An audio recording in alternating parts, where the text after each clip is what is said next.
Hey, Ed here from 10,000 Foot View, and I've got another Google Ads quick tip for you today. Just before I jump in, a reminder to please like our content and subscribe to the channel. We post on Google Ads once or twice every week. So today I am going to talk about image extensions or image assets, which is the new name for extensions. And virtually every advertiser with Google Ads should be running image extensions in their account.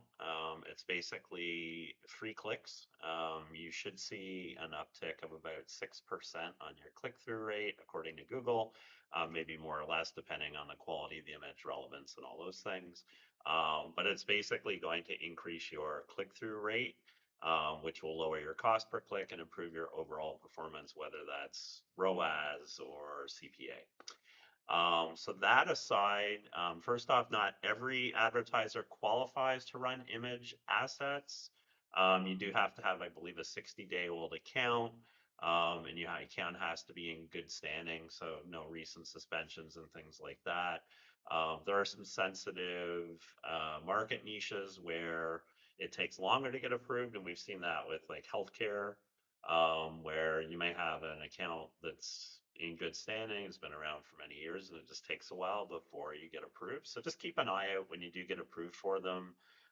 You will see them appear in recommendations, and you may see a pop-up notice or an email notice even that you're now qualified to run them. So in terms of image extensions, what they are is they run in your search ads. Typically, they're a square block, small image. They can also run landscape. So you should add both types, square and landscape.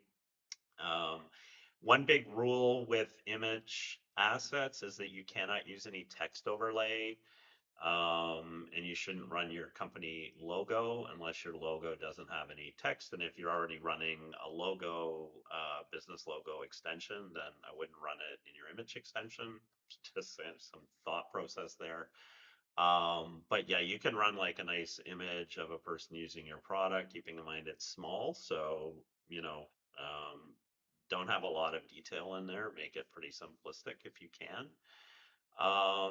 Yeah, that's kind of it. In terms of adding them, you can generate them either from your asset libraries, the existing images that you've uploaded to Google Ads. You can upload new images. You can use them from your website or social. So Google will scan like your Facebook account or your website and pull up images there that'd be usable. You can use free stock. And you can use like an external AI image generator.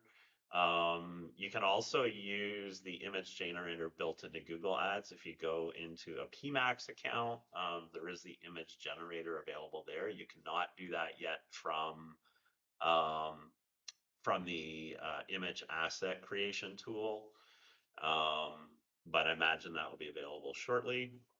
But the idea is to use images that are well aligned with your messaging, eye-catching ideally, and relevant, right? So those things are all going to get you more clicks.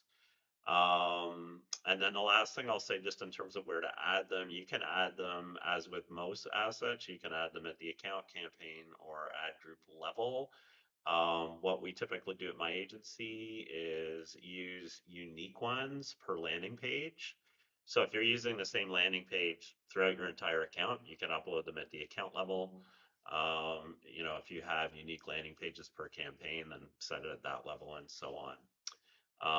But that's basically it for image assets or image extensions if you're old school like me. Um, it's a powerful tool to boost your click-through rate, which in turn typically improves your overall campaign performance. So strongly recommend including them. I'm going to post a link to kind of Google's help article, which, if you have any trouble getting things approved or figuring out what you should upload or how these work, that will definitely help you out. But that is today, it for today. I will see you next time.